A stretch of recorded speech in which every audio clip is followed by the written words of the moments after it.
Good afternoon, everyone. My name is Avery Davis Roberts, and I'm an Associate Director of the Democracy Program at the Carter Center. Thank you so much for joining us this afternoon. It's my great honor and privilege as moderator to welcome you to this parallel side event on effective protection from online violence against women in politics that's been organized by the International Foundation for Electoral Systems, IFES, in partnership with the Carter Center. I'd also like to acknowledge that this panel discussion is being live streamed, so hello and welcome not only to those of you here in the room with us, but also to those who are joining us online. States with higher levels of women's representation are more likely to design inclusive social protection systems that can narrow gender gaps in poverty rates, enhance women's income security, and provide a lifeline for poor women. However, according to the Interparliamentary Union, only 27.1% of seats in national parliaments were filled by women in 2017-2018. One of the greatest threats inhibiting women's access to these decision-making spaces is violence in exercise of civil and political rights, notably in online spaces. Just as an example, a different IPU study noted that 58.2% of female parliamentarians in Europe that were interviewed had been on the receiving end of online sexist attacks. I should note here, though, that serving in political office is, of course, only one way that women are politically active, and that many women express their political opinion through other words or deeds that also may make them targets of violence against women in politics, or VOP, as we will be calling it, online and offline. The issue of violence against women in politics, including in online spaces, is increasingly recognized not only by scholars, activists, and practitioners working actively in the field, but by intergovernmental bodies and by states themselves. Echoing the work of the Special Rapporteur on Violence Against Women in her two 2018 thematic reports, the first on online violence against women, and the second on violence against women in politics, the UN General Assembly Resolution 148 of December 2018 expressed, and I quote, "deep concern about violence against women and girls in all its different forms and manifestations worldwide, which is under-recognized and under-reported, particularly at the community level, and its pervasiveness, which reflects discriminatory norms that reinforce stereotypes and gender inequality, and the corresponding impunity and lack of accountability, reiterating the need to intensify efforts to prevent and eliminate all forms of violence against women and girls in the public and private spheres in all regions of the world, and reemphasizing that violence against women and girls violates and impairs their full enjoyment of all human rights." The resolution goes on to express deep concern about all acts of violence, including sexual harassment against women and girls involved in political and public life, including women in leadership positions, journalists and other media workers, and human rights defenders. And, still quoting, recognizes the growing impact of violence against women and girls, including sexual harassment in digital contexts, especially on social media. Its impunity and the lack of preventive measures and remedies underline the need for action by member states, in partnership with relevant stakeholders, and that such violence may include stalking, death threats, and threats of sexual and gender-based violence, as well as related trends against women and girls in digital contexts such as trolling, cyberbullying, and other forms of cyber harassment, including unwanted verbal or nonverbal conduct of a sexual nature, with a view to discrediting women and girls and or inciting other violations and abuses against them. This resolution makes clear that there is still a significant gap between standards of the dignity that states have established through the normative framework of international law that human rights should apply to everyone, and the practices of states as they respond or do not respond to violence against women in politics and online violence against women in politics, or VOP. So what more do we need to know about what violence against women looks like in online contexts? How do we know when violence against women transforms into violence against women in politics? Is that distinction important? How can we, as people who clearly share a common cause, being in this room, get a sense of the scale and scope of violence against women in politics and violence against women in politics in online spaces so that we can determine appropriate responses at the national, regional, and international level? Whose responsibility is it to address online VOP when you are operating in online spaces where corporations play a large role in defining and responding to inappropriate behavior? What are the repercussions on social protection of violence against women in online spaces? These are just some of the questions that our panelists will begin to address, so let me introduce them. First, we will hear from Dr. Gabrielle Bardal. As gender advisor at the International Foundation for Electoral Systems, Dr. Bardal is responsible for providing strategic leadership and technical assistance to IFES's work in empowering women's political participation and promoting inclusive governance. Dr. Bardal has experience working on electoral assistance and gender issues in over 35 countries worldwide. Her accomplishments include pioneering the field of violence against women in elections with IFES and serving in multiple senior-level advisory positions for US and European NGOs and international organizations. She holds degrees from McGill, the Institut d'études politiques de Paris, and the Université de Montréal. Dr. Bardal will provide a more detailed overview of VOP Online, drawing on IFES's global programming, particularly their work conducting online sentiment analysis of social media content related to VOP in Zimbabwe, Sri Lanka, and the Ukraine. Following Dr. Bardal, we will hear from Dr. Dhanaraj Thakur. Dr. Thakur is research director at the Web Foundation, where he leads research on broadband affordability, gender equity and internet access and use, and data protection and openness, with an emphasis on low and middle-income countries. He has published over 35 peer-reviewed journal articles, book chapters, and policy briefs, among other publications. And Dhanaraj previously held a faculty position in political science at the University of the West Indies. A former Fulbright scholar, he holds a PhD in public policy from the Georgia Institute of Technology in Atlanta, yay, and is a graduate of the London School of Economics and the University of the West Indies. Dr. Thakur will start with a very brief observations from global research at the Web Foundation that looks at the problem of online violence against women from household surveys and the Web Foundation's reviews of national policies and laws, and then we'll go on to highlight examples from research and advocacy done by the Web Foundation partners on the challenges they face in addressing this problem locally. Finally, we will hear from Drs. Yuraj and Barker.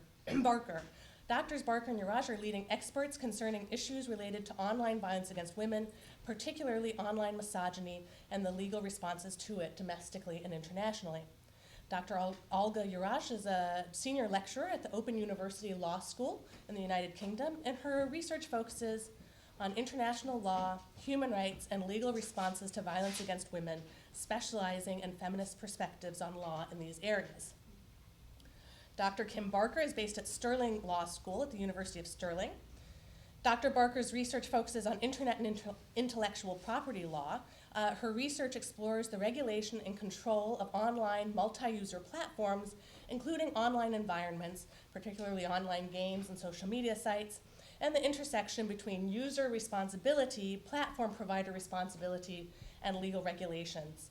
Their research together explores a number of aspects of online text-based abuse, including consideration of online misogyny and online violence against women as a hate crime, as well as legal regulation of online abuse that has been cited by Parliament, and its significance has also been highlighted by NGOs. Today, their remarks will outline the legal framework around these issues, offering a critique of the gaps within it through examples of violence against women in politics from the UK, the EU, and elsewhere. And they will also provide suggestions of how reforms should be shaped to address the phenomenon and offer some recommendations. I will apologize at the outset because our time together this afternoon is a little bit limited, and so I will be relying on my colleagues to keep their remarks to about 5 to 7, maybe 10 minutes each, so that we have some time for questions at the end. And so with that, I will turn over to Gabrielle. All right. Thank you so much, Avery, and thank you all for coming this afternoon. I know it's been a big day for many of you attending all of the excellent events here at CSW. So as Avery said, it's been less than 6 months since the issue of violence against women in politics has been recognized internationally as a human rights violation, and since all member states of the United Nations have been called upon to do something about it. So this is a fresh topic. It's a new topic that has gone from an issue that was basically unrecognized and a daily fact of life about a decade ago to something that now all countries in the world are called upon to take into action. And we need to understand what is significant about this issue and why we need to address it exactly. So to start with, what is violence against women in politics? It is a distinct form of violence that exists at the crossroads of political or electoral violence and gender-based violence. It's violence that attacks women either because they are women specifically, or that attacks them in specifically gendered forms and ways or in disproportionate ways. There's no shortage of examples of this, obviously. We're familiar with it. Anything from women in Zimbabwe experiencing female genital mutilation in retaliation for the exercise of their civil and political rights, to legislatures across Western democracies as well who are denouncing sexual harassment through the Me Too campaigns and otherwise, to incidents like the tragic bombing of a busload of female election workers in Afghanistan some years ago. The victims of this form of violence are certainly women in politics, but they're broader than that as well. They extend to female voters, female journalists, women who are registering to vote for the first time, who are participating in civil society activities, who are educating their communities, and likewise, as well as the staffs of those political women. Perpetrators are not the perpetrators that we often just associate with election violence, but they're also including family members, people who are related to or connected to the target of the violence. It's a form of violence that's not only physical violence, which is what we commonly think of when we talk about political violence, but it's also sexual, and most importantly, it's psychological as well. And it occurs in many spaces. It occurs in public spaces, it occurs in private spaces, and most significantly to our talk today, it occurs in online spaces. And it's this issue of online spaces for the violence against women in politics that we've come to talk about this afternoon, because there are some really distinct factors about cyberspace, social media, that make it particularly treacherous for women, especially women who are exercising their rights to vote, to be elected, and to otherwise participate in the governance of their countries. So what is it about cyberspace that makes it so dangerous, perhaps, or so open to abuse and misuse in this space? The basic answer is that violence against women in politics is overwhelmingly psycho and psychological in nature, and that the internet itself is custom-made for this type of violence, which is what women are particularly experiencing. The attacks that occur in these online spaces, morality-based attacks, attacks that are accusing women of prostitution, of being bad mothers, of being bad wives, that are distorting their faces and their narratives. This is made to measure for these online spaces.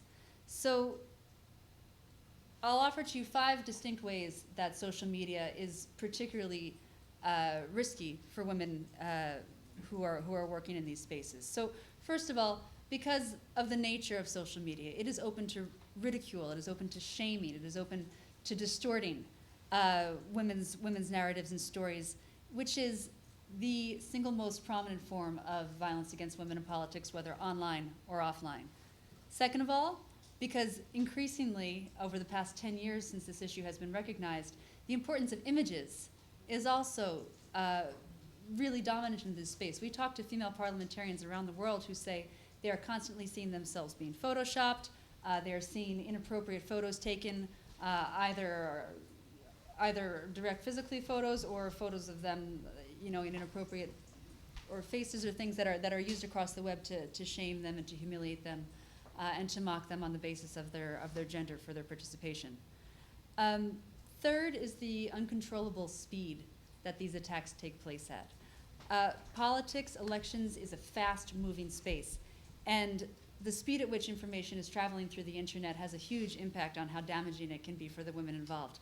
Well before police can get involved or other things, in many cases, the damage is often done, which is connected to the fourth factor, which is the issue of redress for this. It is incredibly challenging to respond to these things that are taking place in such great volumes in cases where the perpetrator cannot be identified, where anonymity is such a factor, which is connected also, of course, to the last factor, which is the issue of impunity for these issues, which our colleagues will be talking about. It is an incredibly challenging space to regulate and to identify and deal with perpetrators in. So this is the challenge of what's going on with this violence against women in politics in online spaces. We see through our research at IFAS that internet technology, social media, and private communication technologies are sometimes used for direct threats. So threats against women who are being threatened with physical or sexual violence. But again, overwhelmingly, it's about shaming, degrading, insulting, humiliating, and driving women out of this political space. Our current research is working with a social media analytics tool using sentiment analysis to gauge the conversation around the world on women in politics. We've currently worked on it in the Ukraine, Zimbabwe, and in Sri Lanka, and are going forward in other countries as well, Bangladesh, Afghanistan, and elsewhere. And we're finding there that women in some of these countries are targeted with online threats, degrading attacks, and other forms of digital harassment at up to 3 times the rate of their male counterparts. The attacks largely reflect anger with women's decision to run for office or to otherwise engage in public affairs because they're breaking with traditional gender roles. And the content of this vitriol, whether it is in Zimbabwe or the Ukraine or elsewhere, is riddled with sexual threats, manipulated images and videos, and direct threats of physical harm. So what do we do about it? To wrap up, for us, the first step is to document it. Tools like the tools that we're implementing with IFAS, with sentiment analysis and elsewise, are helping understand what is happening online, how big is this problem, how fast is it spreading, who does it target, and how is it a distinctly gendered form of violence. And it is a tool that we recognize applies to virtually all contexts around the world, even though the shape and the face of this violence does vary according to the region and the country. Second response, we need to intervene directly and work to protect the victims and work to make the internet a more safe space for all to participate in.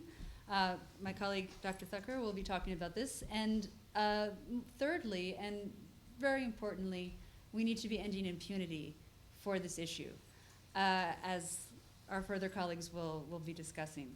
As long as we are failing to recognize violence against women in politics when it occurs and to prosecute its perpetrators, the permissive norms and the attitudes and behaviors that allow it to occur will continue. So what I'd like you to take away here is that violence against women in politics is not only a manifestation of inequality or harm against an individual, but it's also a mechanism that is formally institutionalizing women's subordinate position in society, and it coercively excludes them from the governance of state institutions. It's a vicious cycle that keeps women out of the political spaces where they would be able to make decisions that could end this type of violence and other violences in the future. Just as it is an attack on the individual victim of this violence, it's also a way to undermine democracy and to enforce this patriarchal control of democratic institutions that is a fundamental form of inequality. So it's for this reason that we believe that talking about violence against women in politics, understanding how particularly treacherous online spaces can be about it, and understanding the solutions to dealing with it are particularly important for us to talk about today. Thank you.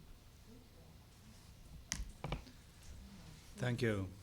Thanks, Gabrielle. So I would like to just follow up with a few key points based on the research that we've been doing at the Web Foundation. The Web Foundation, first of all, was an organization started by Tim Berners-Lee. He's the person that actually created the web.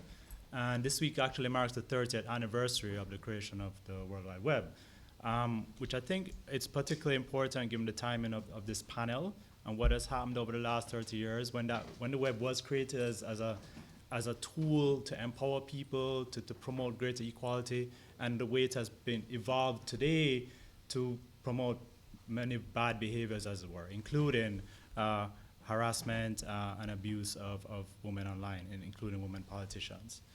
So the Web Foundation focuses on digital equality, generally speaking, and we conduct a lot of research on issues around access, but also on women's rights online. We have a program called Women's Rights Online, which consists of about 15 different NGOs, women's groups across the world that are focused on these issues.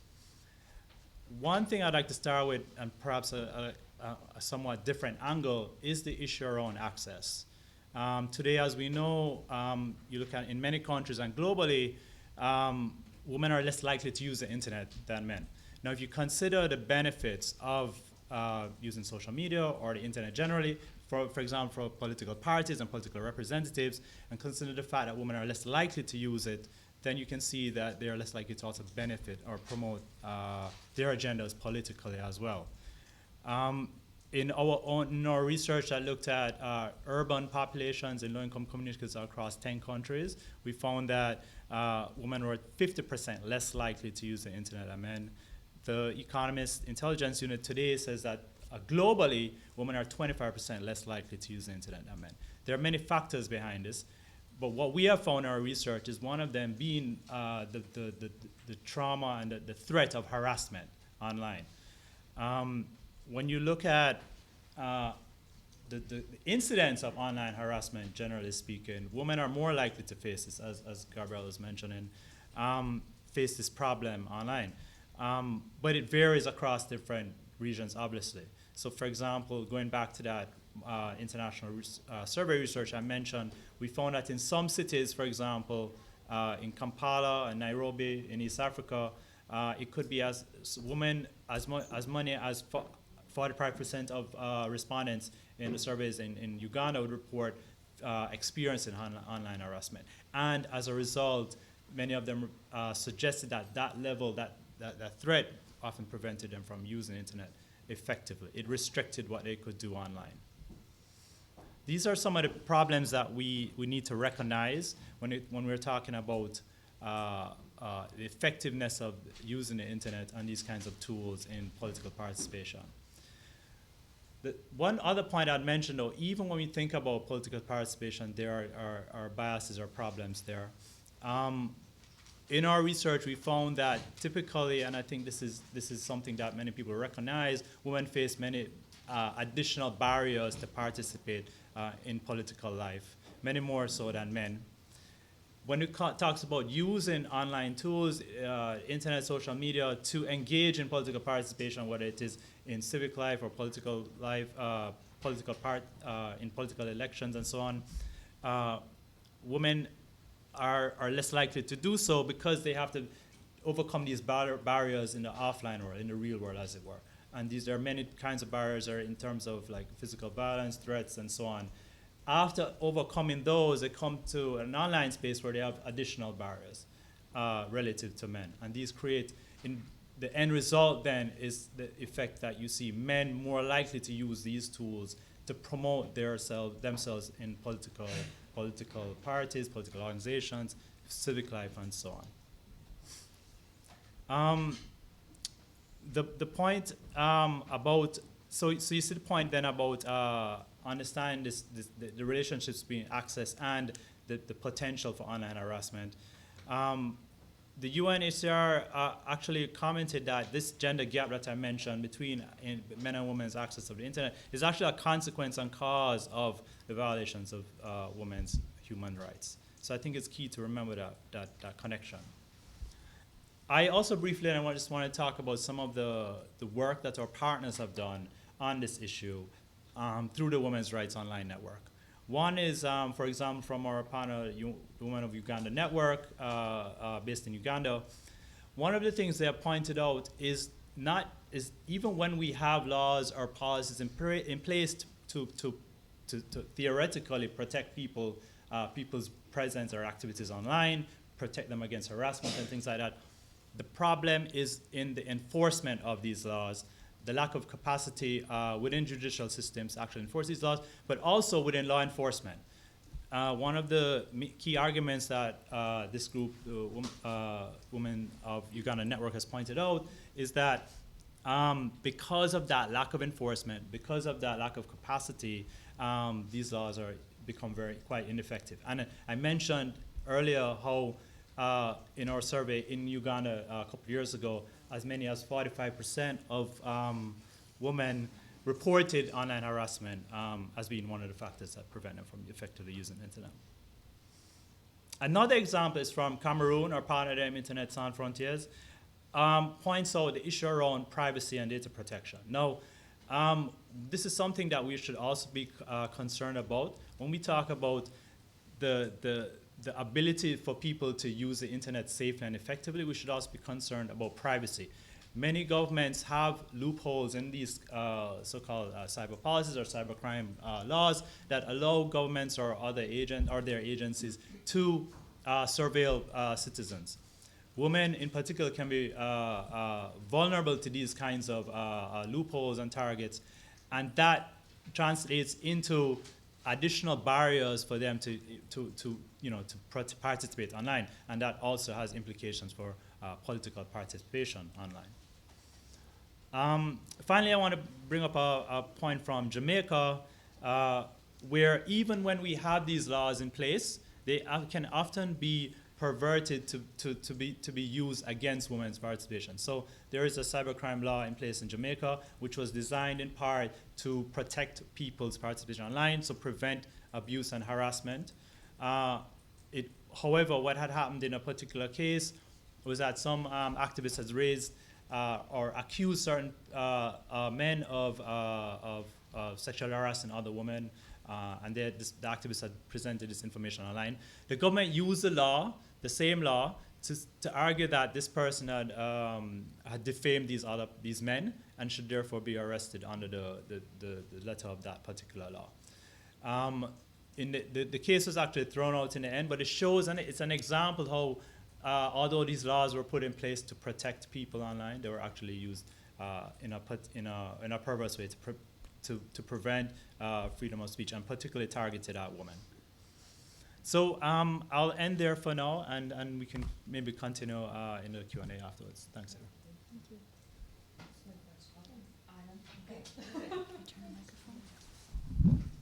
Thank you. Well, thank you, and many thanks to Gabrielle for extending the invitation to both myself and Kim to be here. It's really a pleasure to be here with all of you today and speak about these important issues during CSW. Our research really started just over 5 years ago, and we started to look at gender-based issues online quite broadly, and then we kind of thought we narrowed it down to online violence against women, and we are far from really narrowing it down. It's a huge issue, which keeps us going research-wise. So we're delighted to be here today to share with you some of our thoughts from just over the past 5 years, I guess. Don't worry, I won't be speaking for too long. Our research really, at this point in time, focuses on online violence against women and examination of legal responses to this particularly global phenomenon. Although we are both based in the UK, we do keep quite an international perspective on it as well, which takes a lot of time, believe it or not. So I hope we can be sort of as concrete as possible here. Our approach really, having researched this for over 5 years, is quite holistic. We advocate for quite a holistic approach to tackling online violence against women. And what we mean by that is that, well, firstly, law is an important tool, but it's not the only tool towards tackling online violence against women. And within that, of course, I include online violence against women in politics. Within law, which is nonetheless an important tool, we need to look beyond merely focusing on one particular area of the law. So, for instance, there is a huge tendency to sort of criminalize everything and just look straight to criminal law for answers. This tends to be quite difficult in practice. So I think what we would advocate for is actually look at all legal tools that are at your disposal, be it domestic, regional, international law, but also various areas of the law, criminal, civil, and including also human rights perspective on the issue. We cannot really avoid the communications perspective here. I think whenever we're talking about online violence against women, we do tend to focus very selectively on certain issues. However, social media abuse and online abuse is happening in internet sphere, in online environments, and also particularly looking at text-based abuse. So, for example, abusive tweets that are directed at women, particularly in context of politics, are methods of using sort of online communications. So we also have laws that govern this type of communications, and there is no reason why we should not have a gender perspective on it. And this is something I think we both feel very strongly about. So this is sort of our holistic approach. But although we're discussing violence against women in politics today, I think it's very important that we know that online violence against women affects women generally. Not only those women who are politicians, but all or who have very public profile or who advocate for typically feminist issues. Although experiences, of course, of online violence against women can be quite different depending on the context, depending on the issues involved, they do have, sadly, a unifying feature, and this feature is the silencing effect that it's got on women. This is something that Gabrielle mentioned also in her remarks. And as Danaraj mentioned, this very much has the aim and the effect of driving women away from the online sphere. And particularly in context of our research, I think driving women away from social media. Now, we all know our lives are increasingly happening online. I'm pretty sure everybody today has done something online, which was not just emailing or messaging. Am I correct? I think so. Me too. So sort of online presence and presence on social media, increasingly so, is not only needed but expected of those who want to be heard in the public sphere. The public sphere is no longer constrained to sort of town halls and small gatherings offline, just like we're streaming online right now. But it is required in order to participate in public life, in order to have very public presence. So any obstacles to that raise a broader issue of equality of participation in public sphere in 2019 and in the future. This, of course, includes but is not limited to politics. And in our view, equality of participation, particularly online, is a necessary element of any democratic society and is particularly necessary from perspective of equal participation. Now, in this context, online violence against women is one single biggest threat to actually ensuring women's participation online and, by extension, ensuring gender equality. As we are reminded by the UN Convention on Elimination of All Forms of Discrimination Against Women, CEDAW, in Article 7, there is an obligation actually on all states who are parties to that convention to ensure and to take all appropriate measures to eliminate discrimination against women in the political and public life. Now, I think in 2019, there is nothing really more public than actually being online and putting your views out there, be it political views or otherwise. However, also the prevalent nature of online violence against women exemplifies the widespread and the everyday nature of violence against women generally. I know we've spent, I think, decades bringing this to attention at both domestic and international levels. Now we're also bringing it to attention in context of online environments. It also sadly serves us as a reminder, and a sad reminder, how truly little has changed in terms of public attitudes towards women, be it offline or online. And despite the prevalence of the issue of online violence against women in politics, the responses have really been few and not very satisfactory, both at domestic and international levels. Very often, any efforts to combat online violence against women are met with a response that this unfortunately can't be done because there are freedom of expression rights. And again, this is something we, I think, feel very strongly about in a way that both rights should not be perceived as against one another. They are not in competition with one another. They are actually self-reinforcing and mutually reinforcing. I think we would go in so far as argue that we can't have freedom of expression for all without gender equality, and vice versa. Of course, as Gabrielle mentioned at the very beginning, we've seen some developments at the UN and international level, particularly from the UN Special Rapporteur on Violence Against Women, and then the UN General Assembly resolution in the latter part of last year. However, although these steps are very much appreciated, and I think the time is long overdue for us to bring these issues to an international domain, much more really needs to be done in order to ensure a multi-actor response, both at international and domestic levels. And most of all, I think this issue needs to be tackled from a variety of angles, including human rights law, communications laws, and let's not forget, also education. Yeah, so just to kind of follow up on that point, as Olga has already said, we take a holistic view towards tackling the problem. And part of the problem is defining exactly what we mean when we talk about online violence against women, be it in a political context or not. And certainly within the UK and within Europe, there is a complete lack of understanding of what this behaviour is and how we define that, certainly within the legal system. There is no clear-cut definition of this form of behaviour. The UK Parliament and various committees have considered what this kind of behaviour might amount to, and at various points in time have decided that actually they don't want a definition, they just want a list of different behaviours. And that list runs certainly to a very lengthy paragraph, if not beyond more than one paragraph. And that as a starting point is fine, because it's recognition of the problem. But when it comes to the law, what we actually need are very specific behaviours in which the law can then tackle in order to bring about a change.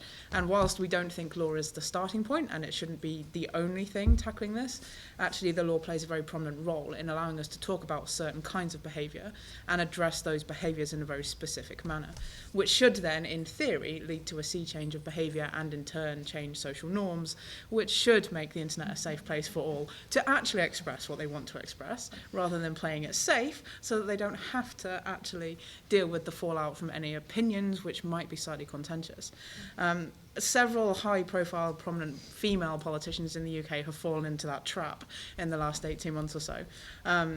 Diane Abbott, in particular, from the Labour Party, has been the victim of horrendous amounts of online abuse, just for daring to express opinions which some people might disagree with, but actually the opinions are not the problem. The backlash is because of the characteristics that are attached to those people. She's not the only one.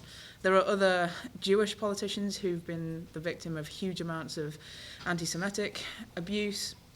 Similarly, there have been more regional leaders, both in Scotland and in Wales, who've been abused because of their particular nationalities, just for being Scottish and expressing an opinion about actually what should be good for Scotland. The same in Wales. And so within all of that, actually, there is a gender dimension to it, but the dimensions go beyond gender. Yes, it's violence against women, but it's not just violence against women for being women. It's violence against women for being women and expressing opinions based on other associated factors. And those factors do not appear in the law. They are not protected in any way. They are very rarely commented on. It's certainly a non-issue as far as the UK legal system is concerned, and actually the same at a European level. There is no recognition of the other factors which are playing a role in the level of abuse which people get. So the law really, if I'm being particularly critical, and I am, lags way behind. It should have done better, and it hasn't. It's been entirely ignorant of the nature of the gendered harms.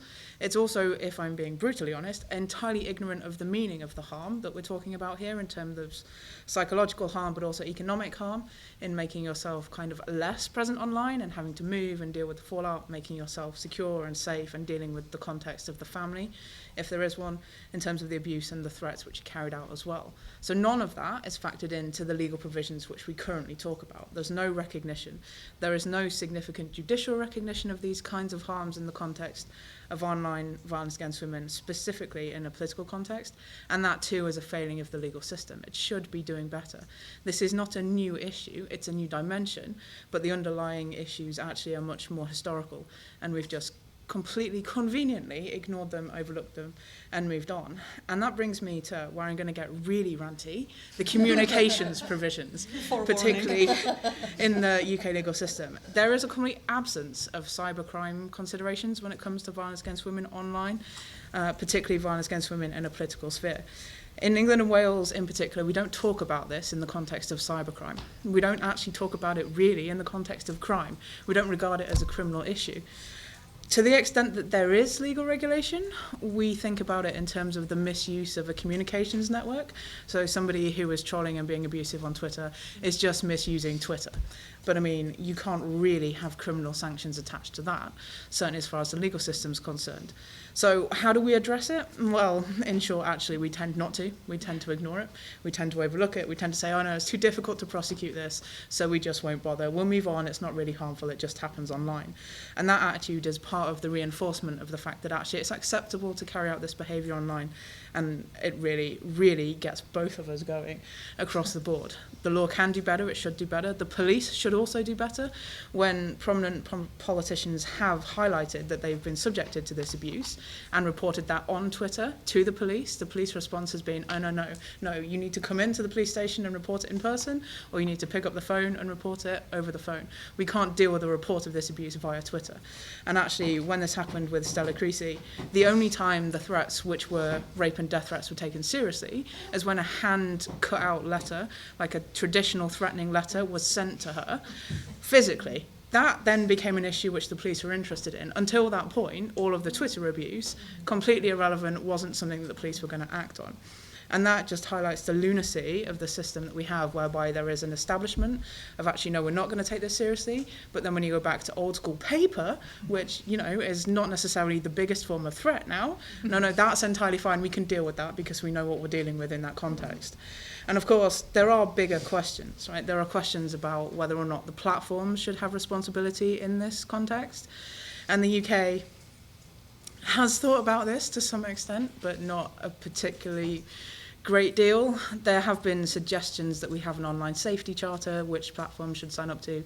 There have been suggestions that users take greater responsibility, and that's fine, but the users are actually the ones who are carrying out these behaviours, and the platforms are empowering them by allowing it to happen and not acting on the abuse and the threats when they are sent. And they don't act. If there is a terrorist issue, then the content is taken down practically immediately because of the European context in which fines will then follow if they don't act. When it comes to individuals who are receiving hundreds of thousands of threatening and abusive messages, the same responses do not happen. And it can be abusive messages which are online for weeks before anything is done about taking down that content. And actually, even when a decision is made, the moderators tend to say, oh no, it's fine, it doesn't violate the rules, so it's just going to stay there for a bit longer. There have been at least 3 significant reports in the last year in the UK alone, thinking about how we deal with the internet and transparency and accountability and platform regulation. I wish I could say any one of them was good enough in terms of addressing the problem. None of them are, largely because we're stuck in this situation where we have liability shields for the platforms. So as long as they don't play an active role in hosting the content and they've not actually provided the content, it's not their problem if the content is online or not. And the same actually applies in the US context, albeit in a slightly different way. So the legal system actually accepts that there is a lack of responsibility by these platforms. They are almost entirely unregulable in some contexts, and that is part of what has to change in order to allow us to tackle these problems going forward. So in terms of what we would like to see, well, we'd like to see a greater focus on the gendered harms first and foremost. We'd also like to see the law take the issue seriously. We'd like to see international leadership on platform accountability and regulation. Because of the nature of these platforms and their global reach, it's not just an issue for national legal systems to address. And if we try and do that, then we'll get into sticky territory in terms of whose internet is the safest, whose internet is the best protected. And that's not going to help anybody, especially when it comes to dealing with violence against women and the threats which are made. There must therefore be tangible and adequate frameworks for the 21st century, nationally and internationally, but also legally and beyond the law. Rights are rights, and they should be for everybody. And the law has a role to play in protecting those rights, but the law is not the end solution. It's just a starting point, but it can be a force for good. And I will leave it there. Thank you. Well, thank you, everyone. I think just to sort of summarize some of the threads that came up, we've sort of heard a little bit from Gabrielle and Olga and Kim about what sort of the definitions that we might have of violence against women in politics or violence against women online might be, but that at the national level this may not be reflected adequately, if at all, in law. And so there's a gap between sort of some of our maybe theoretical understandings of what this means or international understandings and what it means at the national level, and then sort of how you move forward with implementation in that case. We heard a lot about how women face barriers to participate in political life generally in real life, and that then this sort of online hostile context can just create another set of barriers that make sort of political engagement and political life just seem like something that is not something that everyone wants to pursue when you may be facing shame, ridicule, threats, harassment, threats to your family, a whole sort of battery of horrible things when you turn on your computer. We heard cases and findings from the UK, which was frankly fairly depressing, thank you for that. Uganda, Cameroon, Jamaica, Gabrielle's examples from Zimbabwe and Sri Lanka. And so it really just sort of becomes clear, I think, that this is a global problem, that the actual manifestations may be slightly different in every country context, but what does unite many women's experience online is the potential, if not the actuality of harassment, whether they are politically active or not, unfortunately. We heard a little bit about this issue of not just that there may not be laws in place to respond to these issues, but that even when there are laws in place, they may not be enforced, that law enforcement agencies may also themselves just not have the right sort of attitude, frankly, about enforcing these laws, and that in some cases the laws are used against the people who ostensibly they are meant to protect. And so there's this sort of other issue of, you know, the theory and then the practice where there is a legal framework in place. Another sort of thread that I think came up was this idea that, you know,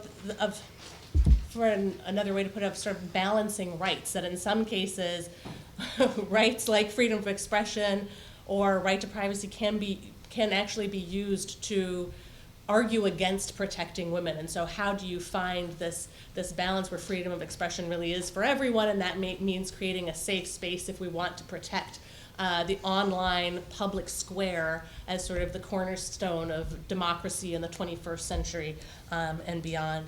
And then I think finally there were common threads around the fact that, you know, it's not just going to be a legal response that is needed, it's going to be a legal response first at the national and international and regional levels, but also other actions that are taken by civil society, others, to sort of keep this conversation going and start really affecting the changes that we need at the sort of the local level and the sort of normative social and cultural level. So I think we've heard a lot today. I'd be interested to see if anyone has any questions from, yes. Yay, we love questions. Please. Thank you so much for a very interesting presentation. I'm here with Liberal International, which is actually the World Federation of Liberal and Democratic Progressive Political Parties. And for us, this issue has been very much at the forefront. We've actually worked a lot with the Special Rapporteur and the National Democratic Institute to drive this issue among our membership. And this is my question: how do we engage political parties on this issue? Because at the end of the day, it's not just about talking to civil society and to the public in general. It's actually engaging the actors that provide those platforms to these women. You know, of course, you have women who run independently, but very often women run on a political party platform. So how do we engage parties to make sure that they not only address this issue, but support their candidates when they encounter violence, be it physical, be it online violence, of course? And then what role do you see for political internationals, such as Liberal International? I hate to say it, but we are the only ones that I've seen so far that really take ownership of this issue and responsibility and kind of drive the issue internally. So how can we engage the rest of the political internationals, the Socialist International, the International Democratic Union, and so forth, to really make this issue not just, you know, something that's being discussed here, but also among their own political families and parties. Thank you. Great question. Or maybe we can take 3 questions and then I can open it to the panel. Yes. Thank you. My name is August. I'm 19 years old. I'm from the University of Bridgeport, and I studied global political economy and diplomacy. I mean, back home in South Africa, or where I'm originally from, the leading opposing political party, there was a female there, and she received ridicule and attacks from even within the parliament, and as a result she has left. And me as a political aspirant, I aspire to be president in future. People ask me, are you ready for the backlash that will come forth? And I'm like, why do I even have to anticipate it? And you guys have mentioned the legislation. And my question is, in the future when legislation is made, how can we simplify that process? Because I don't want to be going to court, talking to people. I want to do my job as president. I want to do my job and whatever vision I have as a president. How is that legislative process broken down and simplified so that it doesn't distract me from doing my actual job? Thank you. One more question. Yes. My name is Leslie Wright, and I'm from Santa International. And I attended a session at I think it was at the Japan Society a few years ago during CSW, where I think a presentation was presented by I want to say Glassdoor. You're nodding your head, so maybe you. I don't know if it was also. Glassdoor, but I was at the same event. Yeah. But at any rate, what I wanted to say that I was particularly touched by at that presentation was the fact that the online violence against women in politics also came across national borders. So this woman from the UK was presenting, and she pointed out that the online violence that she was getting was coming from the United States. And I think that that's particularly insidious. And I also think that it's important from a legal perspective to be able to try to identify where these things are coming from. And when you find that it can come from all over and bounce off of different, I'm not sure what the term is, but bounce off of different areas of the towers or what have you, then it makes it much more difficult to track and to find out where things are, to be able to prosecute or at least somehow hold accountable those people who are creating these situations. But I do think that it's really hard for women in politics in particular if they're being bombarded by people from some other country. You know, that it's one thing to get negative impact from your own countrymen, but it's quite another to get it from someplace else where it's totally irrelevant and inappropriate. I wonder if you wanted the panel wanted to comment on that. Thank you. So I will just reiterate the questions, open it to the panel, and then we'll come back for some more questions. So we had 3 questions. One was sort of how do we engage political parties on this issue, either I guess maybe at the sort of country level or at the international level where we have conglomerations of parties. The second question was sort of how do we simplify legislative processes to address these issues so we're not distracted. And then the third question is, what do we do, or how can you get redress or remedy when harassment can kind of be global in nature, coming from across country lines? So does anybody want to go first? Have things particularly jump out at them? Gabrielle, you did this, so I'm gonna I'm very excited by all of these questions. I might start with the last in terms of the national borders, because this is something that we've also been noticing. So in our research using this online sentiment analysis tool, which is looking at publicly available data on a variety of social media platforms worldwide, the geography issue has been certainly one of great importance, and there's multiple levels to it. First of all, this violent rhetoric is coming out of the capital cities for the most part, because that's where the internet is, that's where the resources are and all of that access. But we believe that it folds out in different ways. Through media in particular that are capturing the nature of the content emanating from the kind of wealthy nuts in the big cities, and then taking it out into more traditional media forms. We notice a lot of this connected to diaspora populations around the world, which we can only speculate as to the causes of that, but part of it might be related to the distance that is between it, because the greater distance between you and the victim, the more likely you are to engage in abusive behaviors. And thirdly, we see this in the Ukraine. Part of this is part of the promotion of autocratic behaviors. We see a very, very high level of violence against women in politics online directed at Ukrainian politicians coming from Russia. And this is very intentional because by promoting intolerance, promoting sexism, misogyny, any type of form of intolerance, this is promoting the values that are connected to authoritarian rule and that break down democracy. So by attacking women, by attacking other minority and vulnerable populations, this becomes a tool for authoritarian regimes to achieve their greater goals, which is overall attacking the human rights system. So geography is very important. It's a very complex issue. I don't want to take up too much time. I'll reply really briefly to the political parties question as well, because I think it's related to your question, as well as about how to simplify this.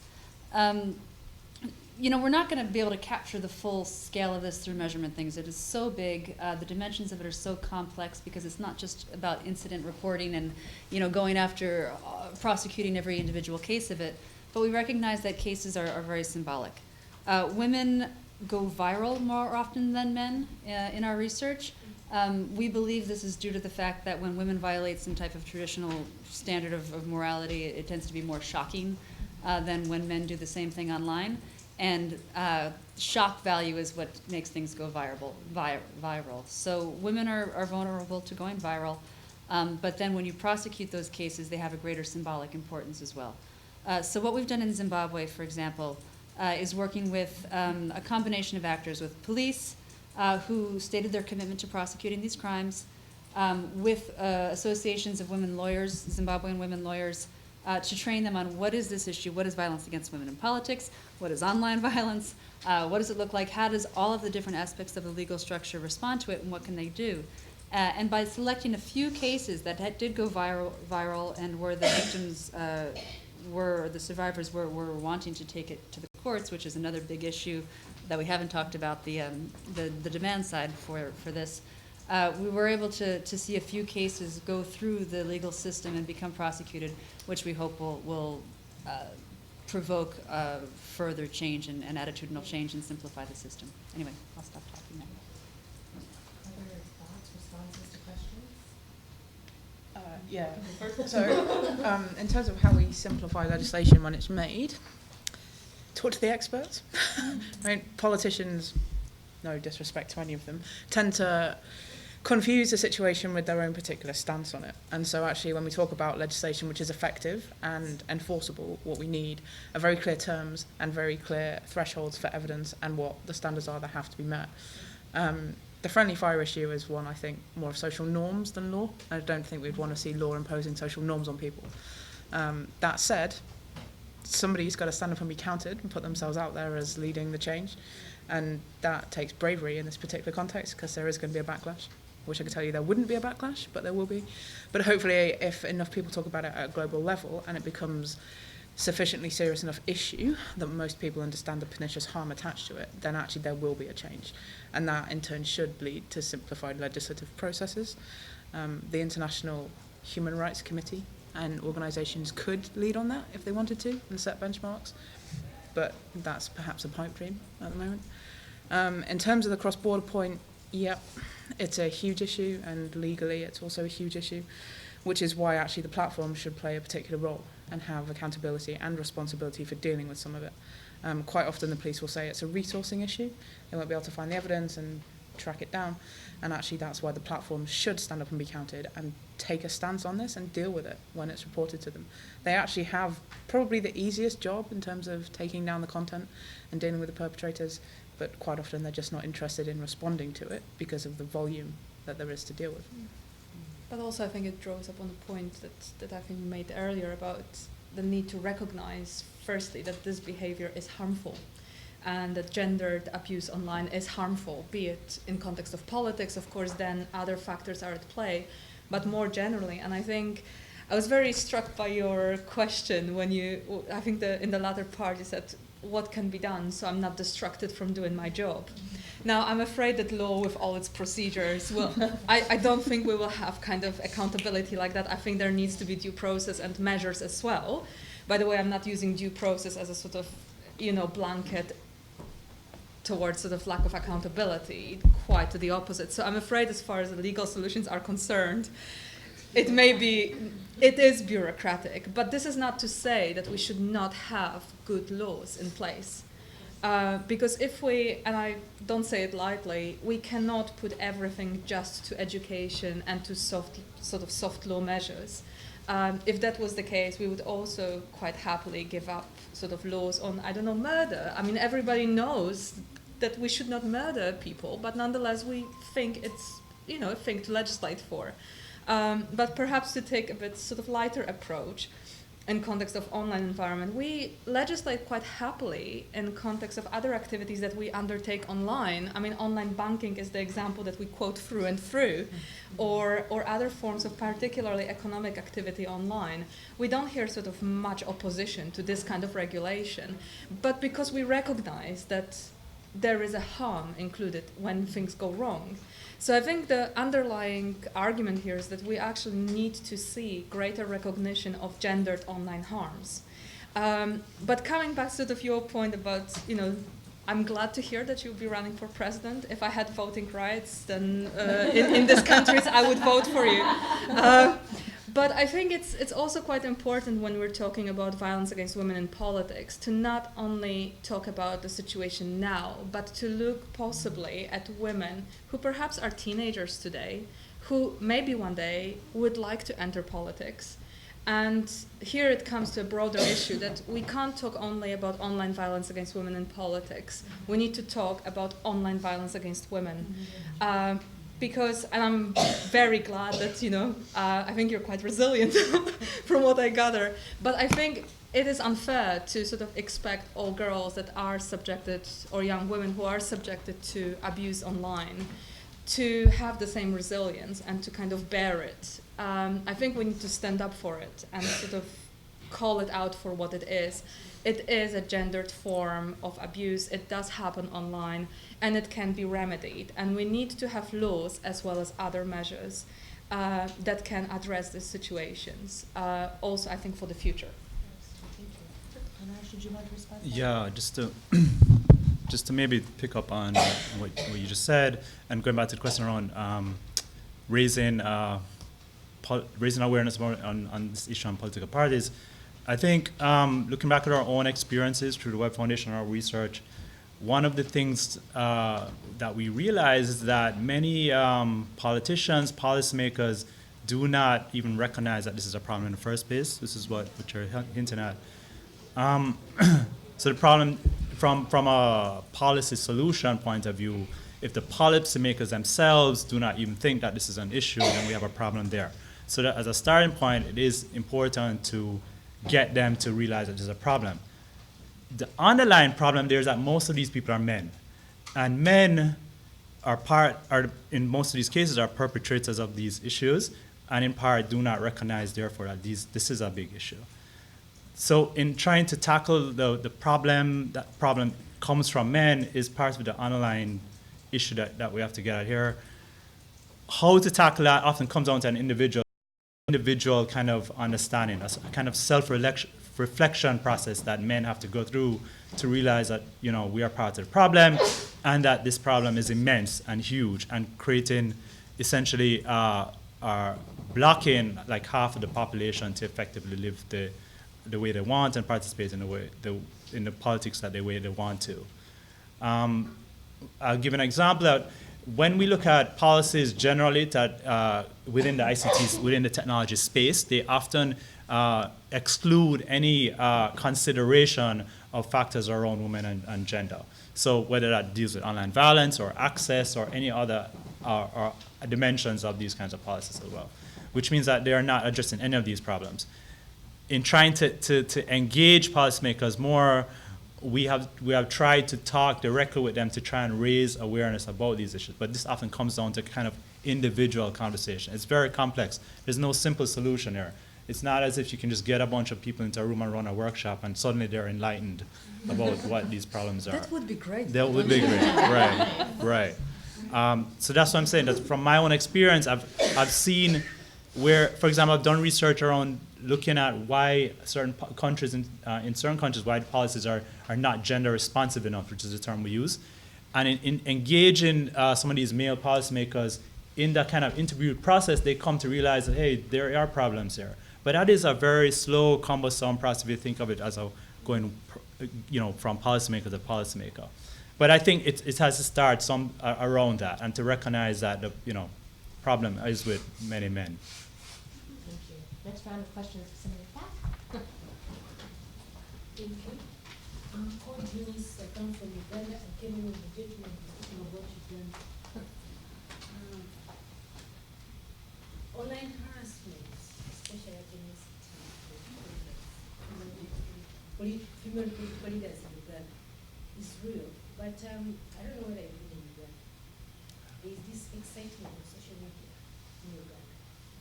Actually, from your submissions, I wanted to know what are the limitations of violence against women using social media. Because like in my country, women deliberately go online and, for instance, let me give the latest, something which is very common in the member of Parliament. She went to the media and said she's single, and she's one of these beautiful young MPs of Parliament. And one of the young boys started sending her messages asking her for a hand in marriage. But this is a boy who was still in secondary school. And the lady had to took the case to court and they arrested the boy. Now the people who were telling her that she's violating the rights of the boy were fellow women who were even in Parliament. And some men were with her, telling her it is her right to protect herself. But even people were telling her, you're the one who went on social media, use the media, and told people that you're single, you were looking for a man. Now, the other issue, we have several ladies, they come online and maybe they choose to be naked. And so they will control the social media discussions for almost a month. Then, before the discussion ends, she's saying, I'm going to stand for a member of Parliament for this place. Now, what are the limitations of abuse? When you create resilience, when you protect yourself, and who knows that it's being abused? Even the victims of abuse don't know that they're victims. Even the perpetrators don't know that they're even abusing anybody. Because if I wake up in the morning and I undress and I put my picture on social media, who is abusing who? So can we talk about that discussion? How are we supposed to be using social media? To assume that we are using it within the dynamics of using it for development or something, and what we post on social media, how is it used? Is it, for example, in my culture, it is a taboo, taboo by the women or what, for me to expose my privacy publicly. So you're abusing my rights if I look at you naked on social media. Now, but again, if I use that very picture to haunt you, you'll say that I'm using the very platform to abuse you. So who's doing what? I think that there must be discussed. Thank you. Another question? Yeah. So a couple of things I wanted to touch on in terms of law and maybe how far we've come in some spheres. You know, there was a time, somebody mentioned it's become a private matter. The law enforcement looks at it as private, somehow not the public sphere in terms of being able to use the law in prosecution to deal with harassment. So not so long ago in this country, it was domestic violence was a private matter in most jurisdictions, where if a woman was not bringing charges against being beaten in her own home, the husband or the boyfriend wouldn't be prosecuted. But we have, evolved legally and socially to understand that domestic violence of any kind is a crime against the state. It's a crime against society, and that the state must act, because we know that if the state doesn't act, that there will be impunity and it will send the wrong message. So, this is in our short lifetime. This has changed. I think on these platforms, I know that Twitter does have terms of use. I know that they do have terms of use, and they do take down posts. But it's interesting to see what they consider to be violations of their terms. So I guess I'm using both of those to say I think that progress can be made to assert what are forms of abuse. And I think I'd be very interested to see the research that you have about how this is being caught, how this is sort of being categorized as abuse, and how it's being generated, and how you can track it. I did have a larger point that I wanted to ask in terms of the, you mentioned that it's mostly men who are conducting the abuse online, or even the use of online is proportionately male. As a mother of a 14-year-old and a 26-year-old, both who have been, the older one's been through the gauntlet, the younger one's going through the gauntlet of online life. In gaming, in particular, there is a huge amount of misogyny. But you know, the other big problem for men online and boys online, which is creating this mental infrastructure of our culture, is something like 1/3 of boys by the age of 12 are exposed to very violent pornography. And I wonder how, and you know, it's not something that most adults who work in this field really know about, because it's not, you know, your father's pornography. It's extremely violent that they come across. And I just wonder if that has been part of your research in terms of looking at the environments of the internet and the web, and how that's affecting the attitudes towards women and girls in terms of online life for males who are the largely the perpetrators here. Thank you. At the far back, and then we'll respond, and then maybe, I think we even have time for a final round after that. Hi.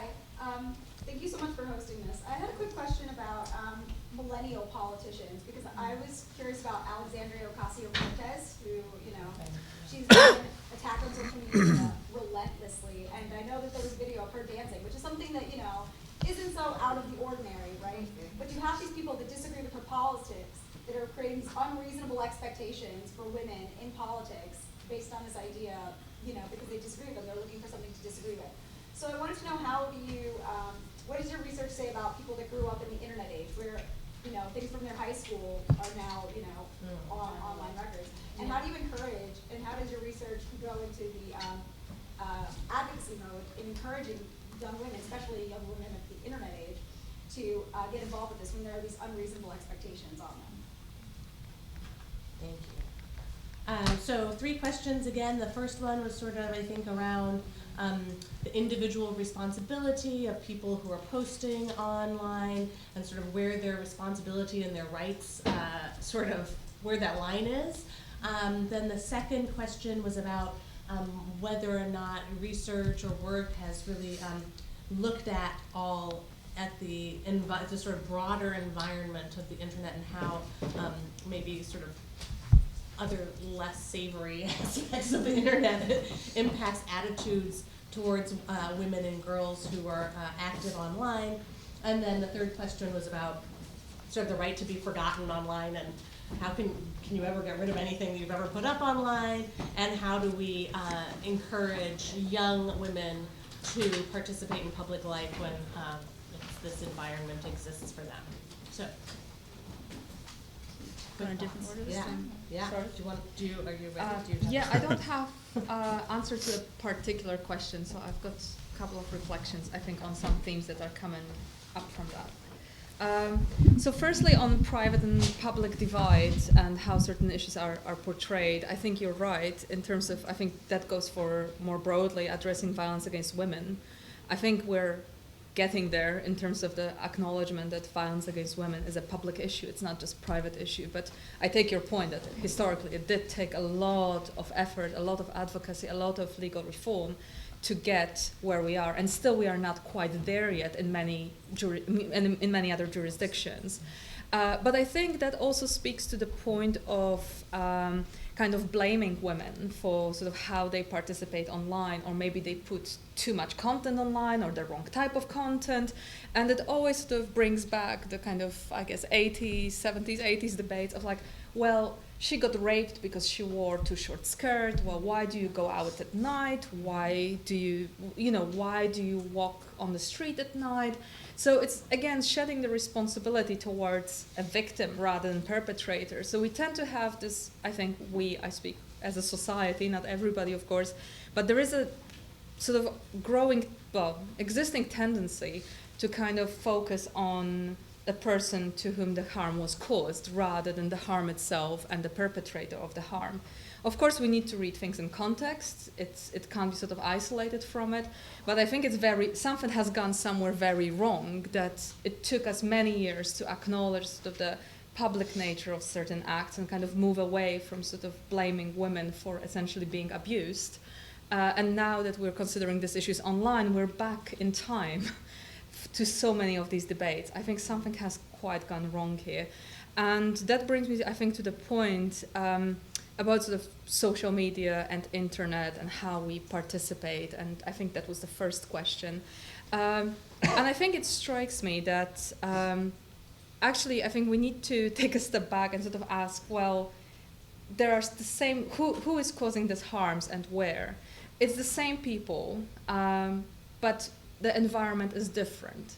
So the certain behaviors, certain attitudes, certain stereotypes that we as members of society carry with us and express have migrated online.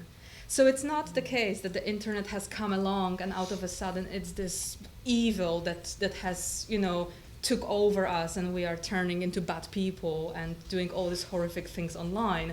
Actually, perhaps we need to reflect upon ourselves and as societies and think, well, perhaps there are deeper underlying issues here, structural issues, that we need to address in context of more generally gender stereotypes, gender-based violence, structural violence, that we need to consider first these underlying issues rather than sort of jumping to the internet and the online environment and blaming it for some sort of, evil behaviors. I think that's the wrong way around.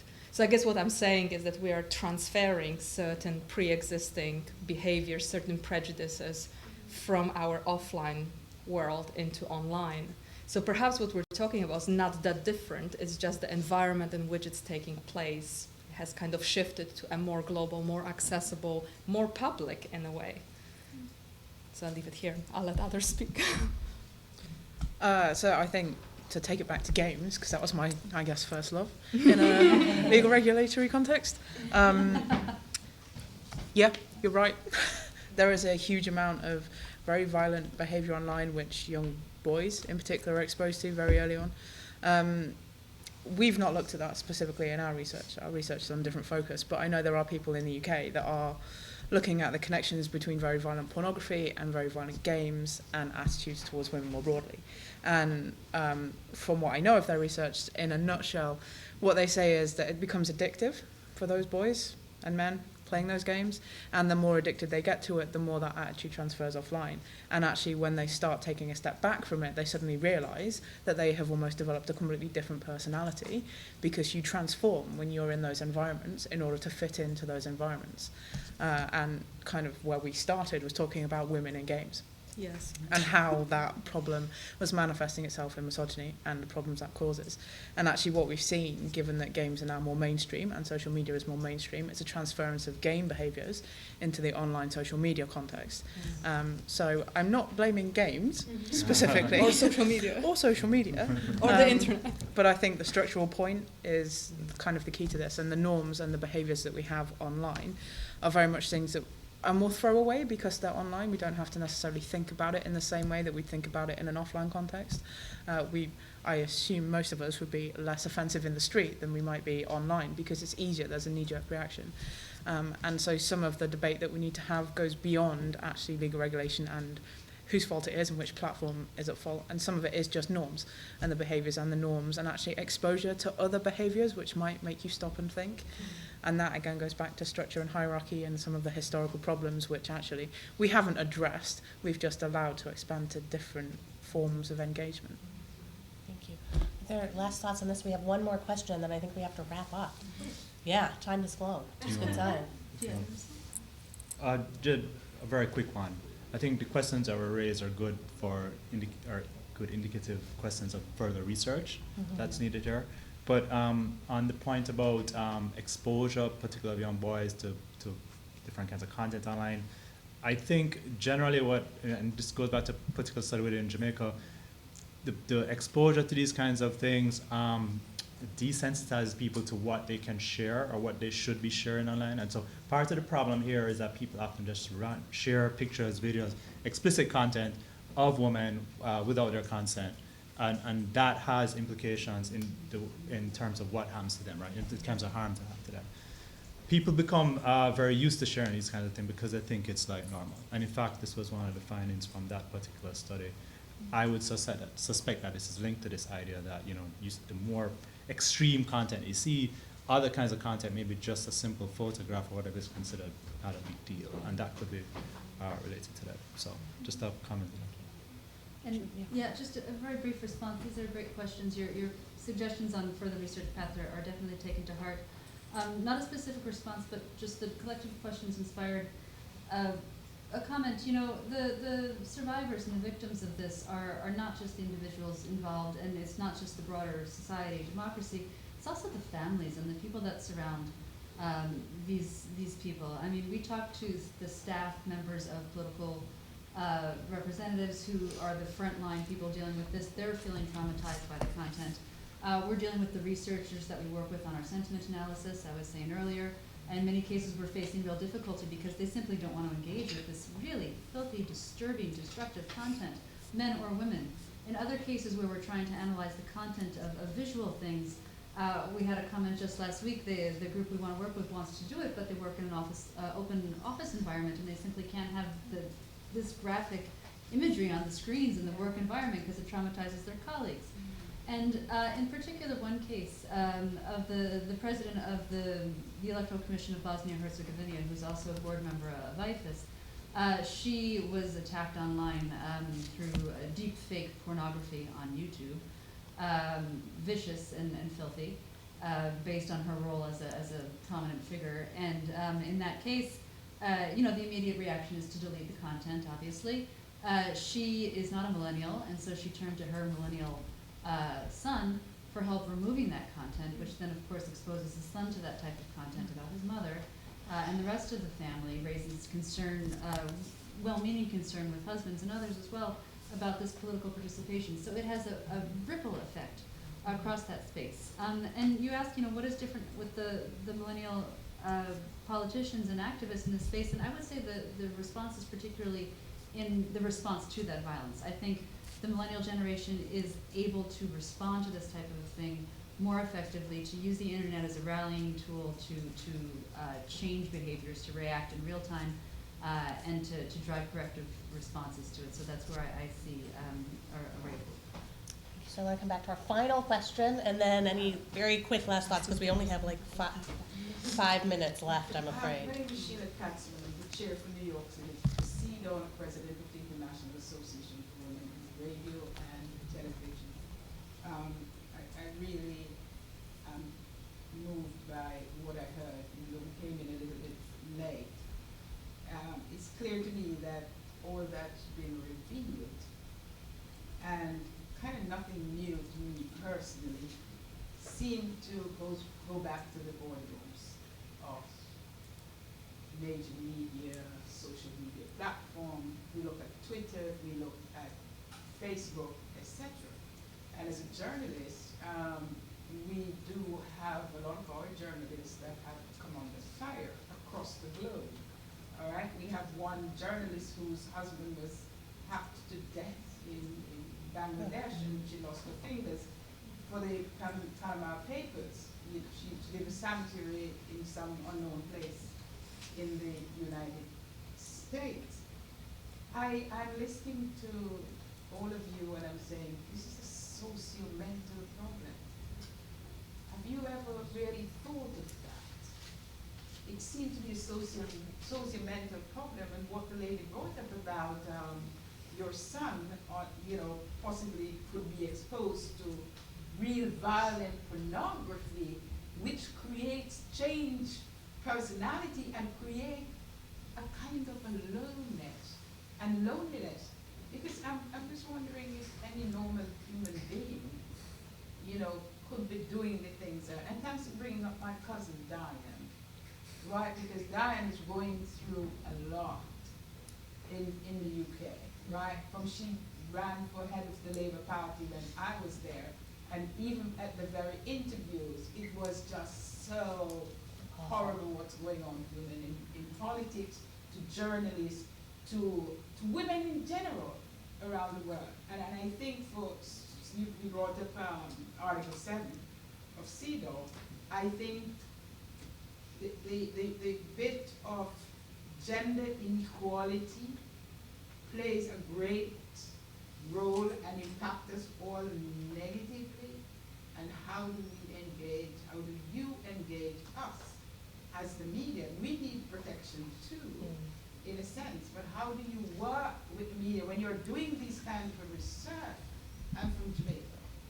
I hear you. This kind of research to bring media practitioners into this kind of a discussion and debate, which would really make these reports stronger. Reports with action. Yes. Thank you. Thank you. So we have just a few minutes left. I would just ask if you have very short responses to that question, last reflections before we close. Who wants to go first? Gabrielle. You made eye contact. Fatal mistake. Well, no, I would first of all just like to start by saying thank you to our excellent moderator and to the colleagues on the panel, because I've learned a tremendous amount from you, and I'm really inspired by the work you're doing in leading this space. A final remark, the role of media is essential in defining what is and what isn't tolerable in a society, and how those notions are depicted. And so, again, the most powerful way I have seen to date of convincing people of just how ugly this is by interacting with it and seeing what it looks like in firsthand. It's very upsetting, but once you see it once, you get the point. Which might be a bit of a dramatic statement, but there it is. I think that this is a field that is evolving at lightning speed. Violence against women in politics is a crime against the state, it's a crime against society, it's a crime against democracy. It's only been 6 months since it was recognized as a human rights violation. Likewise for online hate speech. I think just in the past few years we're realizing that internet freedom is both about freedom of expression but also freedom from this type of hateful thing. So things are changing really quickly, but we need to be conscious of how it expresses itself in gendered ways and how the different aspects of responding to it can respond to all of those gendered aspects as well. So thank you. And just a really last comment.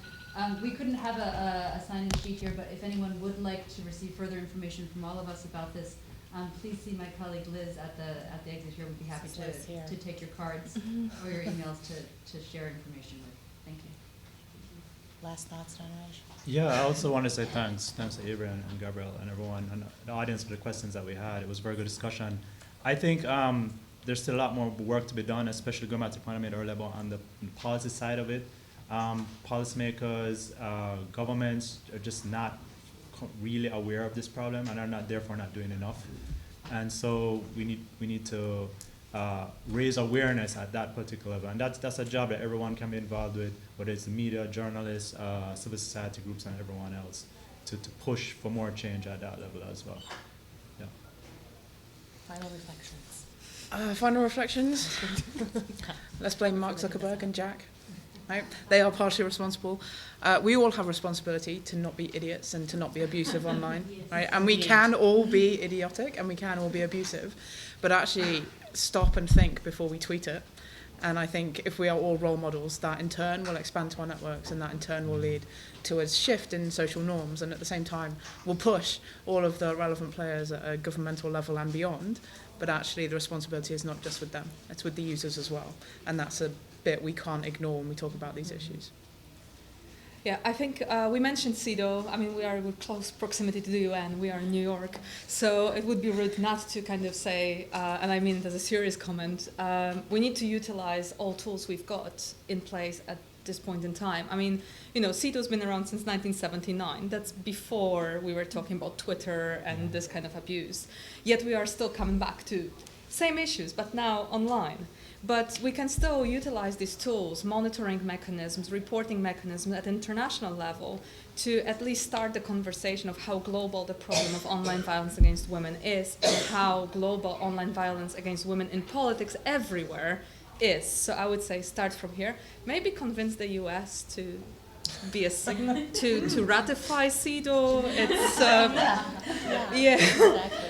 So that would be a nice thing. I think speaking sort of from the European perspective, Council of Europe perspective, we do have Istanbul Convention, which is a convention on violence against women, on combating violence against women and domestic violence. And within that, there is a particular article that has been largely underused, I think, but it places also responsibility on states in context of that convention to work within the media sector, to have these conversations.